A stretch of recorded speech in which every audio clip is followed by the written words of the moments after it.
Mans jaunais draugs, esi sveicināts kanālā Atverot Bībeli. Es reiz lasīju Maksa Lukeido stāstu par koku cilvēciņiem jeb vimmikiem. Viņi visi bija diezgan līdzīgi, pelēki. Vienādi runāja, vienādi dzīvoja, vienādi smējās. Atšķirīgi bija tikai viena meitene, Lūcija. Tas bija viena iemesla dēļ. Vimmiki lipināja klāt neveiksmīgajiem pelēkus punktus, bet veiksmīgajiem un čempioniem zelta zvaigznes. Kad viņi mēģināja pielipināt pelēkos punktus Lūcijai, tie neturējās viņai klāt un tūlīt krita zemē. Savādi, taču arī zelta zvaigznes pie Lūcijas neturējās klāt. Lūciju darīja atšķirīgi tas, ka viņa katru dienu satikās ar savu lielo meistaru, kas viņu bija radījis.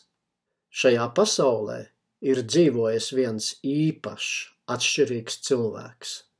Viņa vārds ir Jēzus. Viņu varēja nopelt, viņu varēja nicināt, bet viņš to neievēroja.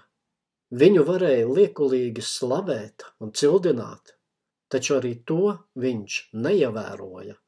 Jēzus skaidri apzinājās, kādēļ viņš bija ieradies šeit pie mums, un šo mērķi viņš neizlaida no sava acu skatu nevienu mirkli. Jēzus grib draudzēties ar tiem, kur ir noguruši no pelēkiem punktiem, no nopēluma, no zobgalībām, no izsmiekla.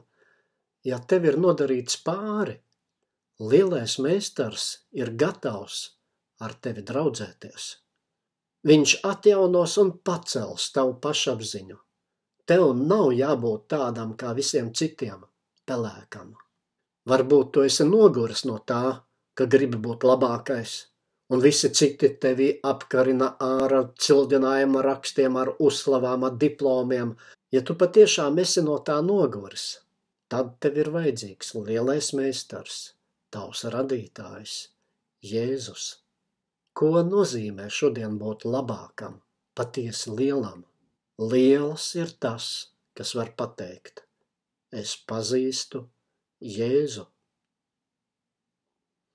YouTube kanāls Atverot Bībeli izceļ Jēzu, kurš ir mūžīgais Dievs, kurš ir mūsu radītājs, atbrīvotājs, likuma devējs, kurš uz 33,5 gadiem kļuva par cilvēku. Viņš dzīvoja šeit uz zemes. Viņš zina, kā tas ir dzīvot šeit. Viņš atdeva savu dzīvību par tevi, lai tu varētu dzīvot. Viņš ilgojas pēc draudzības ar tevi. Lai draudzība ar viņu būtu iespējama, Jēzus uzņēmās visas cilvēku sirdsapziņas nastas, visus grēkus, visu likumu pārkāpšanu. Viņš uzņēmās kaunu un sodu, lai tavu sirdsapziņu padarītu tīru. Un svarīgākais, kas tev ir jāzina, viņš visu tev piedod. Vai tu pieņemsi viņa piedošanu? Lūdzu kopā ar mani. Jēzu, paldies, ka tu mani šajā brīdī pieņemi. Nomazgā mani no maniem grēkiem. Paldies, ka tu izlēji asinis, manis dēļ nomira pie krusta, lai dzēstu parādrakstu ar visiem maniem grēkiem. Izved mani no tumsas gaismā.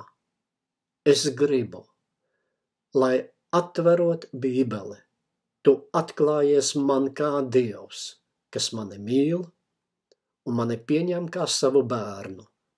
Ieraksti savu gribu, savus likumus manā sirdī, lai man ir prieks dzīvot saskaņā ar tavu gribu. Dzīvot ticībā uz Dievu, uz Jēzu Kristu, nozīmē ticēt, ka viņš dzird. Lūkšana, kuru nu pat tu sacīji, ir uzklausīta, un tu esi Dieva bērns. Lai šajā brīdī tev paceļās nākamais jautājums: ko tagad darīt? Atrodi draudzi, savu jauno, garīgo ģimeni, lai vari nostiprināties un palikt jaunajās attiecībās ar Jēzu.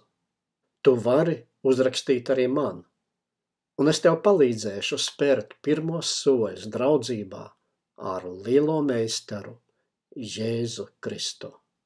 Atceries, pazīt Jēzu ir pats svarīgākais šajā dzīvē.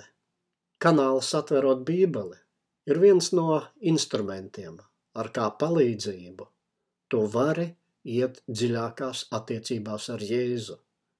Iepazīties ar Jēzu var, lasot svētos rakstus, Bībeli, veco derību, jauno derību. Šajā kanālā tu vari atrast jaunās derības audio failus. Tu vari klausīties un iepazīties ar Jēzus dzīvi, iepazīties ar Jēzus mācību, iepazīties ar viņu personīgi. Šī iemesla dēļ abonē kanālu Atverot Bībeli. Tanī tu atradīsi daudz interesantu klipu, kas palīdzēs tev soli pa solim iet tuvāk attiecībās ar Jēzu.